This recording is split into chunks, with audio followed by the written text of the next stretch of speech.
হে WhatsApp guys, কেমন আছো সবাই? আশা করি সবাই খুব ভালো আছো। ফাইনালি আমরা ঈদের পরে আবারও কাজ শুরু করেছি। গতকাল যে ভিডিওটা গিয়েছে ওটা আসলে ঈদের আগে রেকর্ড করা ছিল, বাট আজকেরটা আর কি ঈদের পরে ফার্স্ট কাজ করা হচ্ছে। তো যাই হোক, আমরা বাড়তি কোনো কথা বলবো না, ছোট্ট একটা কমার্শিয়াল বিজ্ঞাপন দিই, তারপর মূল ভিডিওতে চলে যাই। তো বিজ্ঞাপনটা তোমরা চাইলে স্কিপ করে নিতে পারো, সমস্যা নেই। আর গাইস, আজকে তোমাদের একটা অসাধারণ অ্যাপের সাথে পরিচয় করে দিতে চলেছি। আর এটা পৃথিবীর অন্যতম বিশ্বস্ত বুক মেকার। এমন তুমি কি জানো, লা লিগার যে জুভেন্টাস টিম রয়েছে সেটার কিন্তু স্পন্সরশিপও তারা করে। এবং এটা এমন একটা অ্যাপ যেখানে তুমি লাইভ যে কোনো ম্যাচের রেজাল্ট দেখতে পারবে। এছাড়াও তুমি প্রেডিক্ট করতে পারবে কোন টিম জিতবে এবং কত স্কোর করবে, হাইস্ট স্কোর কত হতে পারে। আর এখানে বিভিন্ন ধরনের প্রাইজ জেতার অপশন রয়েছে, যেমন BMW কার, আইফোন, ল্যাপটপ এবং ম্যানি মোর। আর এছাড়া আরেকটা ব্যাপার রয়েছে, এখানে অনেক ধরনের গেম রয়েছে। তো তুমি তোমার এখানে প্রেডিকশন উইদাউট এনি রিস্কে করতে পারো। আর 13,000 রুপি পর্যন্ত তুমি কিন্তু ফার্স্ট ডিপোজিটে শুধুমাত্র আমাদের যে প্রোমো কোডটা রয়েছে, এই প্রোমো কোডটা রেজিস্ট্রেশন এই সময় ইউজ করলে তুমি এটা পেতে পারো। প্রোমো কোডটা স্ক্রিনে দেখতে পাচ্ছ। আর তাছাড়া তুমি যে উইথড্র করবে সেটা তুমি পেটিএম, ব্যাংক অ্যাকাউন্ট, মানে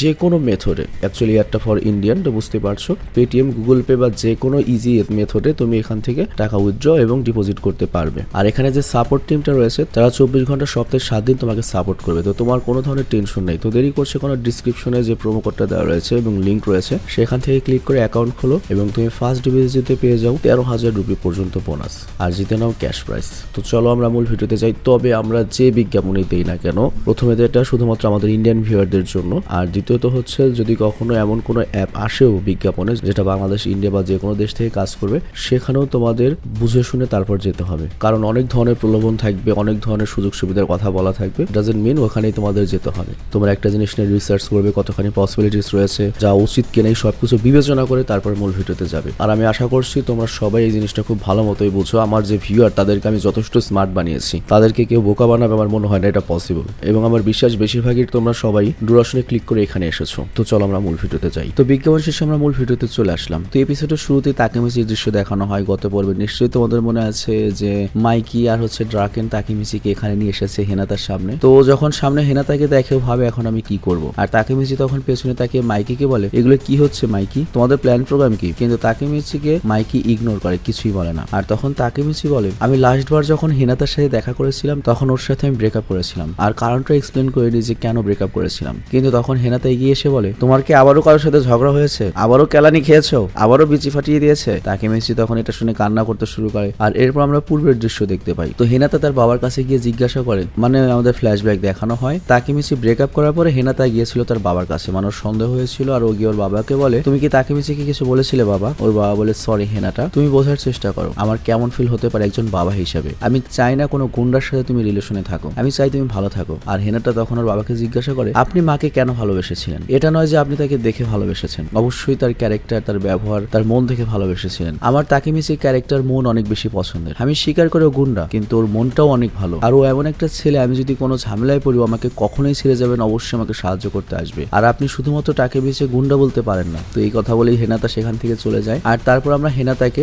একটা মন্দিরে প্রার্থনা করতে দেখি। আর ওই মুহূর্তে এমা চলে আসে। আর এমা এসে জিজ্ঞাসা করে, আরে হেনাতা তুমি এখানে কি করছো? তো হেনাতা তখন এমার কাছে বসে। তো হেনাতাও জিজ্ঞাসা করে, তুমি এখানে কি করো? তো এমা তখন জানায়, আমার বড় ভাই আসতো এখানে ক্রিসমাসে। সে অনেক বেশি অদ্ভুত ছিল, কারণ ক্রিসমাসে সবাই যায় হচ্ছে গির্জায়, মন্দিরে কে আসে? তো আমার ভাই যেহেতু একসময় আসতো সেই জন্য আমি এখানে আসতে শুরু করেছি। মানে এটা কোন ভাইয়ের কথা বলছে? আমি বলি, এটা হচ্ছে মাইকির যে বড় ভাই ছিল সেই ভাইয়ের কথা বলছে। তো হেনাতা তখন বলে, আমিও প্রতি ক্রিসমাসে এখানে আসি। তো এমা তখন বলে, তার মানে আমার ভাইয়ের মতো আরেকটা পাগলা লোক আমি পেলাম। তো যাই হোক, তুমি কেন এখানে এসেছো, কি হয়েছে তোমার? তো হেনাতা তখন এমাকে সব খুলে বলে যে ব্রেকআপ টেপাকের ব্যাপারে। আর তখন হেমা বলে, ও আচ্ছা, তার মানে তোমার বাবা এই ব্যাপারে জড়িয়ে গিয়েছে। যাই হোক, আমি বলে দিচ্ছি তোমাকে কি করতে হবে, তুমি এই সবকিছু এখন থেকে আমার উপর ছেড়ে দাও। তো এরপর এমা ড্রাকেনকে কল করে জিজ্ঞাসা করে, তাকেমিচি কোথায় আর কি করছে? তো ড্রাকেনের সাথে ছিল আবার মাইকি। তো মাইকিকে ড্রাকেন জিজ্ঞাসা করে, তুমি কি জানো তাকেমিচি কোথায়? মাইকি বলে, না আমি জানি না কোথায় রয়েছে। আর তখন এমা ড্রাকেনকে বলে, ঠিক আছে, ওকে খুঁজে বের করো, তাকেমিচি কোথায় রয়েছে। ড্রাকেন বলে, কেন কেন ওকে আমরা খুঁজবো? আজ ক্রিসমাস, তুমি জানো না আমাদের প্রোগ্রাম রয়েছে না? মাইকে তখন বলে, আরে বাদ দাও, চলো তাকেমিচি কোথায় রয়েছে। আর কিছু সময় আগে আমরা একটা বাইকের সাউন্ড পেয়েছি, সেটা সম্ভবত মিড শোয়ার বাইক ছিল। আর তাকেমিচি হয়তো ওর সাথে থাকবে, আর ওরা হয়তো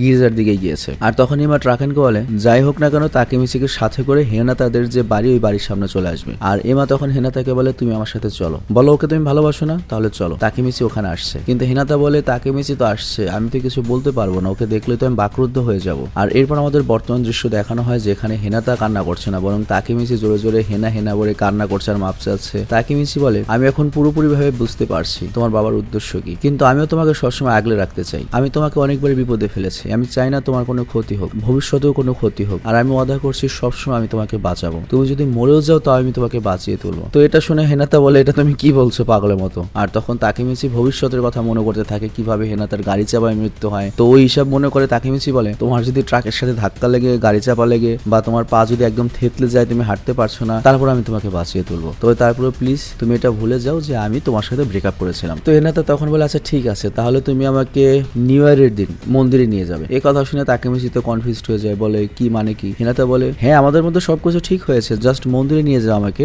নিউ ইয়ারের দিন। তো তাকেমিচি তখন আরো কান্নাকাটি শুরু করে দেয়। হেনাতা তখন ওকে থামানোর চেষ্টা করে, আর তখন এমা কান্না করতে করতে বলে, আরে হেনাতার জন্য আমি অনেক খুশি। মাইকি তখন বলে, এই এমা তুই কান্না করছিস কেন? ড্রাকেন বলে, তাকেমিচি মেয়েদের কাছে একটু বেশি দুর্বল, আর ফাইটটাও খুব ভালো মতো করতে পারে না, কিন্তু যখন আমাদের সবার পরিস্থিতি খারাপের দিকে যায়, একমাত্র এই পোলাটাই কাজে আসে। কি বলো মাইকি, তাই না? মাইকি বলে, হ্যাঁ একদম তাই। আর তারপর মাইকি তাকেমিচি বলে, এই তাকেমিচি চলো আমাদের সাথে রাইডে যাবো। তো তাকেমিচি এখানে ওঠার চেষ্টা করে উঠতে পারছিল না, মানে মাত্রা খেয়েছে। এই জন্য মাইকি নিজেই তাকেমিচিকে তুলে ধরে। আর এই সবকিছু কিন্তু হেনাতার বাবা মা ওপরের বারান্দায় দাঁড়িয়ে দেখছিল। আর তখন হেনাতার মা হেনাতার বাবাকে বলে, তুমি হেরে গিয়েছো, চলো এবার ভেতরে যাই। তো হেনাতার বাবা বলে, হেনাতাকে দেখে মনে হচ্ছে ও বড় হয়ে গিয়েছে। ও যখন প্রথমে স্কুলে যায় তখন ছোট্ট একটা মেয়ে ছিল, আর এখন বড় হয়ে নিজের সিদ্ধান্ত নিজেই নিচ্ছে। আর এই কথার পরে হেনাতার মা বলে, এরপরেও যদি তুমি হেনাতার ব্যাপারে হস্তক্ষেপ করো, আমার মনে হয় না হেনাতা কখনোই তোমার সাথে কথা বলবে। আর তখন হেনাতার বাবা বলে, আচ্ছা ঠিক আছে, কিন্তু এখন তো অনেক রাত হয়ে গিয়েছে, ওকে এখন উপরে আসতে বলো। তো এরপর তাকেমিচি মাইকির পেছনে বসে যাচ্ছিল বাইকে, আর সেভাবে মাইকি যখন গ্যাং এর সাথে থাকে ওকে আলাদা এবং ভয়ঙ্কর লাগে, মনে হয় ওর সাথে কথাও বলা যাবে না। আর যখন আমরা একসাথে থাকি মনে হয় ওর সাথে যে কোনো টপিকে কথা বলা যাবে, এমনকি হেনতাই নিয়েও। তো এরপর তাকেমিচি মাইকির পরিবার সম্পর্কে জিজ্ঞাসা করে। মাইকি বলে, আমাদের সেরকম কোনো পরিবার নেই, এমা আর আমার মা আলাদা, মানে এমা হচ্ছে ওর চাচাতো বোন, এবং ওরা একসময় ভিন্ন থাকতো, বাট 10 বছর আগে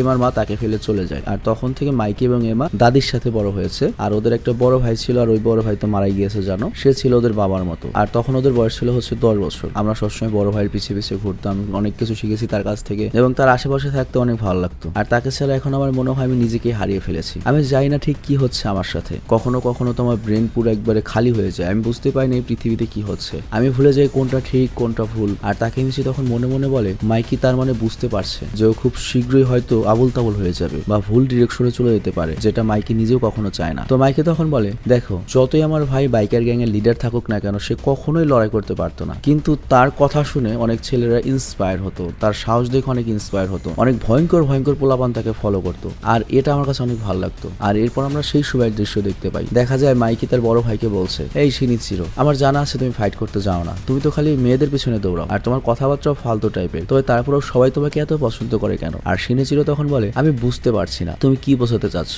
তো মাইকি তখন বলে, তোমার পেছনে টোকিওর সবচেয়ে ভয়ঙ্কর ভয়ঙ্কর মানুষ ঘোরে, সবার বিশ্বাস যে শিনিচিরো যতক্ষণ তাদের সাথে আছে তারা কখনো হারবে না। আর তখন তাকেমিচি বলে, বাহ মাইকি, তোমার ভাই একদম তোমার মতো। কিন্তু মাইকি তখন বলে, না আমি আমার ভাইয়ের মতো না, আমি দুর্বল এবং অনেক রাফ, আর লড়াইয়ে জিততে শক্তি সবচেয়ে বেশি গুরুত্বপূর্ণ নয়, সবচেয়ে গুরুত্বপূর্ণ নিজেকে হারিয়ে না ফেলা। কিন্তু তুমি দুর্বল হলেও কখনো হার মানো না, এমনকি তুমি ব্ল্যাক ড্রাগনের সামনে অবস্থাতেও হার মেনে নাওনি। এবং আমার যখন মনে হয়েছে আমি আমার মন হারিয়ে ফেলেছি বা হারিয়ে ফেলবো, আমি তখন চাই তাকেমিচি তুমি আমার খেয়াল রেখো, আমাকে সঠিক পথে রেখো, ঠিক যেভাবে ভাই আমাকে রেখেছিল। আর আমি তো তোমাকে অনেক আগেই বলেছি আমি তোমার মধ্যে আমার ভাইকে দেখতে পাই। তোমাদের এই কথা নিশ্চয়ই মনে আছে, এটা কিন্তু একদম ফার্স্ট এপিসোডের কাহিনী।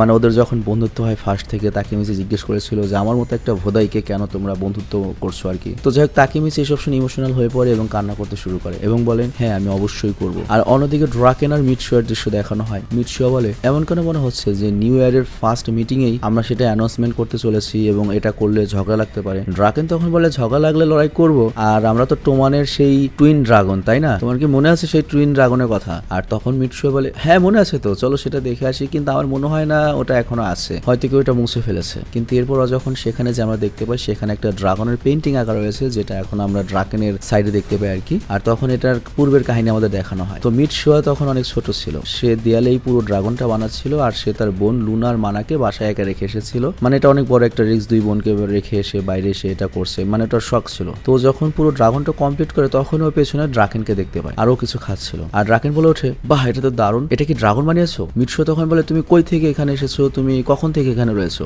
ড্রাকেন তখন বলে, আমি তো সেই কখন থেকে এখানে রয়েছি। তো মিটসুয়া যখন ড্রাকেনকে দেখে যে এত অল্প বয়সে কানে রিং পরে রয়েছে, বসে খাবার খাচ্ছে, আবার এত রাত্রে বাইরে, আর সে ড্রাকেনকে কিছু জিজ্ঞাসা করতে চায়, কিন্তু তার আগে ড্রাকেন জিজ্ঞাসা করে, আচ্ছা তুমি কি গরুর মাংসর বারবিকিউ খাবে? তখন মিটসুয়া বলে, না খাবো না। কিন্তু মিটসুয়ার পেট থেকে শব্দ হয় এবং তার ক্ষুধা লেগেছে বুঝতে পারি। এরপর তারা দুজন একসাথে খেতে বসে। তো এরপর ড্রাকেন তার নাম বলে, মিটসুয়া তার নাম বলে। ড্রাকেন জিজ্ঞাসা করে, তুমি এত রাত্রে বাসায় বাসা বাইরে রয়েছে, তোমার পরিবার তোমার জন্য চিন্তা করছে না? এত রাত্রে তো একটা ছেলের বাইরে থাকা উচিত না। তখন মিৎসুয়া বলে, তুমি খুব বড়, তুমিও তো একটা বাচ্চা, এত রাত্রে তুমি কি করছো? কিন্তু ড্রাকেন তখন বলে, আরে তুমি কি সব খাবার খেয়ে ফেলেছো? আমি তো তোমাকে সবগুলো খেতে দেইনি। মিৎসুয়া বলে, আমাকে প্লিজ ক্ষমা করে দিও, আমি সকাল থেকে আসলে কিছু খাইনি। আর ড্রাকেন তখন বলে, আচ্ছা ঠিক আছে, তুমি যেহেতু আমার লাঞ্চ খেয়ে ফেলেছো, তাহলে এটার বিনিময়ে এই ড্রাগনটা আমার, ঠিক আছে? তাহলে এখন আমার বাসায় চলো, তুমি ফ্রি আছো না? তো এরপর ড্রাকেন করে কি মিৎসুয়া কিনে তার বাড়িতে যায়। তো মিৎসুয়া যখন ঢোকে, বউ চিন্তা করে কোথায় এলাম, ও এখানে থাকে? তো আমরা তো জানিও থাকে হচ্ছে পতিতালয়। তো এই বাসা থেকে মনে করো শর্ট ড্রেস পরে মহিলারা বের হয় এবং ড্রাকেনকে বলে, কতবার না তোকে বলেছি বন্ধুদের না নিয়ে আসার জন্য। তো এখানে ওরা যে যাচ্ছিল, প্রত্যেকটা রুম থেকে একটা করে সুন্দরী মেয়ে বের হচ্ছিল এবং কেউ না কেউ ড্রাগনের কাছে একটা করে হেল্প চাচ্ছিল, আমাকে শপিং করে দাও, ওইটা এনে দাও, এইটা এনে দাও। কিন্তু ড্রাকেন কারো কথা শুনে না। আর শেষে একটা মেয়ে বের হয় আর সে ড্রাকেনকে বলে, চল তাস খেলি। তো মিৎসুয়া বলে, ভাই এটা কেমন ঘর ভাই, কি ঘর এটা? তো এরপর তিনটা মেয়ের সাথে মিৎসুয়া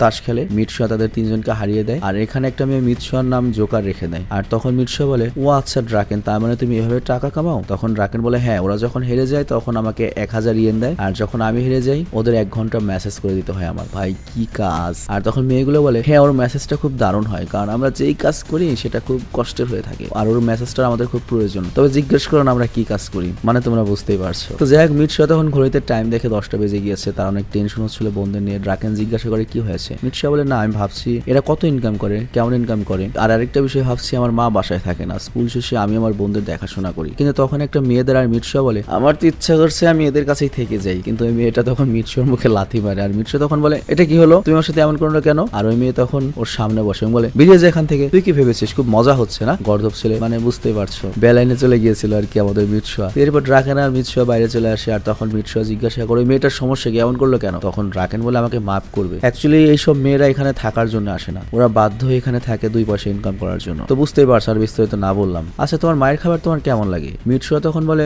আসলে আমি নিজে অনেক ভালো রান্না করতে পারি, কিন্তু আমার মা এসে যখন বাসায় রান্না করে তার রান্না আমার কাছে একদম ভালো লাগে না, অত ভালো লাগে না। তো ড্রাকেন তখন বলে, ও আচ্ছা এই কথা। মিৎসুয়া তখন বলে, তুমি কি আমার কথা বুঝতে পারোনি? আমার মায়ের রান্না করা খাবার আমার একদম পছন্দ হয় না। ড্রাকেন বলে, তুমি তো এই কথা বলতে পারছো, কিন্তু আমি তো বলতেও পারি না যে আমার মায়ের রান্না করা খাবার কেমন হবে। ঠিক আছে বাসায় যাও, তোমার হয়তো তোমার বন্ধুর জন্য অনেক চিন্তা হচ্ছে, তাই না? তোমার চেহারা দেখে এটা স্পষ্ট বোঝা যাচ্ছে, বাট তুমি অনেক ভালো একটা ছেলে, বাট সমস্যা হচ্ছে তুমি গ্যাং মেম্বার হওয়ার জন্য যোগ্য না। ঠিক আছে, পরে দেখা হবে অন্য কোনো দিন। আর মিৎসুয়া তখন মনে মনে বলে, ও তাহলে বুঝে ফেলেছে আমি কি ভাবছি। তো এর কয়েক বছর পরের দৃশ্য আমাদের দেখানো হয়, আমরা দেখতে পাই ড্রাকেনের চুলের স্টাইল চেঞ্জ হয়ে গিয়েছে, বর্তমান স্টাইল। আর মিৎসুয়া তখন ড্রাকেনের সাথে দেখা করে সে বলে, দাঁড়া, একদিন আমি তোর সমতুল্য হব, আর এই কথা আমি কসম খেয়ে বলছি। একদিন আমি যখন গ্যাং মেম্বার হব তখন আমারও পাট হেরাম থাকবে। কিন্তু দেখা যায় ওরা দুজনে একই স্টাইলে ড্রাগন ট্যাটু করিয়েছে, একই হেয়ার কাট করিয়েছে, দুজনে অবাক হয়ে যায়। তো ড্রাকেন এটা দেখে বলে, তুই কিন্তু এটা কাজটা ঠিক করিসনি, ওই লাঞ্চের বদলে আমি কিন্তু তোর কাছ থেকে ড্রাগনের ট্যাটুটা কিনে নিয়েছিলাম, তোর মাথায় আমি এই ড্রাগনের ট্যাটু দেখতে চাই না, এটা আমার প্যাটার্ন, এটা আমার লোগো। তো মিৎসুয়া তখন বলে, আচ্ছা ঠিক আছে যা।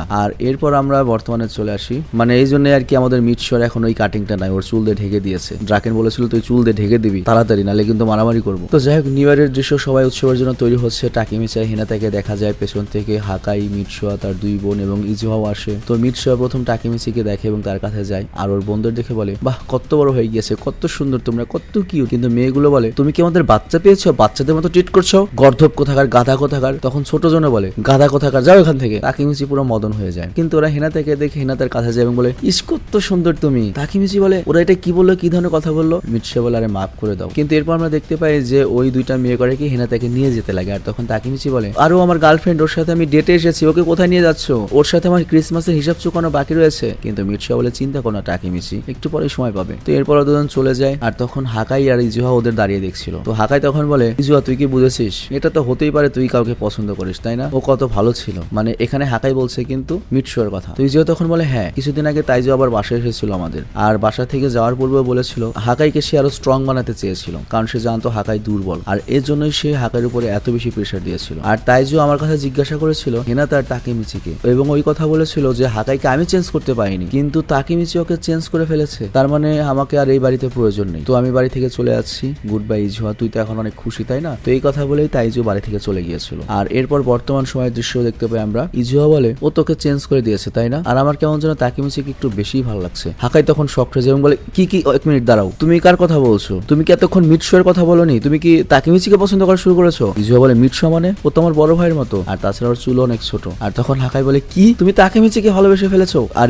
ইজুহা তখন রেগে বলে, চুপ হয়ে যাবে, তো আস্তে কথা বলো, ওর গার্লফ্রেন্ড রয়েছে এখানে। দেখো, ওয়ান সাইড ক্রাশ তো থাকতেই পারে তাই না, এক সাইডের ভালোবাসা তো হতেই পারে, এতে সমস্যা কি? আর তখনই মিৎসুয়া এসে জিজ্ঞাসা করে, এই কি হচ্ছে এখানে? ওরা দুজন দুজনে বলে না না তেমন কিছু না। তো এখানে আমরা বুঝতে পারি যে তাকেমিচি ইজ হার ক্রাশ, মানে লাভ ট্রায়াঙ্গেল হয়ে গিয়েছে। তো যাই হোক এরপর ওরা সবাই স্ট্রলে বা যেটাকে এমা বলা হয় সেটার মধ্যে উইশ লেখে, আর তখন সেখানে তাকেমিচি এসে তার উইশ লেখে। তো হিনাতা জিজ্ঞাসা করে তুমি কি উইশ লিখেছো? তাকেমিচি বলে না না আমি বলতে পারবো না, আমি শুনেছি উইশের কথা বলে দিলে পূরণ হয় না। আর তখনই সাইড থেকে মিটশু আর হাকাই চলে আসে এবং তারাও জিজ্ঞেস করে বলো সমস্যা কি? তাকেমিচি বলে না আমি কখনোই দেখাবো না। আর তখন চিফু এসে বলে আরে বন্ধু কি লেখে আছে বল না। তাকেমিচি বলে চিফু তুই তো আমাকে সাহায্য করবি, দেখ সবাই কেমন করছে। আর এখানে আরো টোমানের গ্যাং মেম্বাররা ছিল, ওরা বলে তার মানে ও মজাদার কিছু লিখেছে, আর দেখতে তো হবেই। আর এদিকে হাকাই করে কি তাকেমিচির কাছ থেকে ওই এমার উইশের কাগজটা নিয়ে যায়, মানে ওগুলোকে এমা বলা হয়। তো তাকেমিচি তখন বলে প্লিজ আমার এমাটা নিও না। কিন্তু এটা শুনে ড্রাকেনের গার্লফ্রেন্ড এমা বলে কি আমার নাম নিল কে? আর তখন সাইডে ড্রাগনকেও দেখা যায়। তো যাই হোক ওদের জোরাজোরির মধ্যে কাগজটা গিয়ে বড় হচ্ছে এমার সামনে, কিন্তু মাইকি সেটা তুলে নেয় এবং পড়েও ফেলে। আর তখন তাকেমিচি বলে প্লিজ মাইকি এটা বলো না আর আমাকে দিয়ে দাও। কিন্তু তখন একজন চিৎকার করে বলে আর মাত্র 10 সেকেন্ড বাকি রয়েছে নতুন ইয়ার আসতে। সবাই এক্সাইটেড হয়ে যায় এবং একসাথে সবাই কাউন্ট করে 10, 9, 8। আর মাইকি তখন বলে হ্যাপি নিউ ইয়ার হয়ে গেলে আমরা একসাথে সবাই জাম্প করব। তো এরপর হ্যাপি নিউ ইয়ার হয়, সবাই একসাথে জাম্প করে এবং মাইকি কাগজটি উপরের দিকে ছুঁড়ে মারে। আর সেই কাগজে কি লেখা ছিল আর কেউ দেখতে না পারলো, আমরা দেখতে পাই যে তাকেমিচি লিখেছে সামনে আমি এমন একজন হিরো হব যাতে আমি সবাইকে বাঁচাতে পারি। তো অসাধারণ একটা ডায়লগ ছিল এটা আর কি। তো এক কথায় বলা যায় এটা একটা অসাধারণ পর্ব ছিল, খুবই এনজয়েবল একটা পর্ব ছিল, আমি খুবই এনজয় করেছি। কিন্তু পোস্ট ক্রেডিট সিনে দেখা যায় হানমা আর কিসাকি দুই শয়তান বসে রয়েছে। তো হানমা বলে এমন কেন মনে হচ্ছে তাকেমিচি অনেক ভালো কাজ করছে, আমি ভাবতেও পারিনি এরকম কিছু হবে, শালা একটা মাল। কিসাকি বলে হ্যাঁ তা তো অবশ্যই, কিন্তু গল্প এখানেই শেষ নয়, আরো হিসাব কিতাব বাকি রয়েছে। তো বুঝতেই পারছো ওরা আরো কোনো মাস্টার প্ল্যান করছে। তো এখানে এপিসোডটা শেষ হয়ে যায়। ভালো থেকো, সুস্থ থেকো, টেক কেয়ার, আল্লাহ হাফেজ। আবারও ঈদ মোবারক শেষবারের মতো।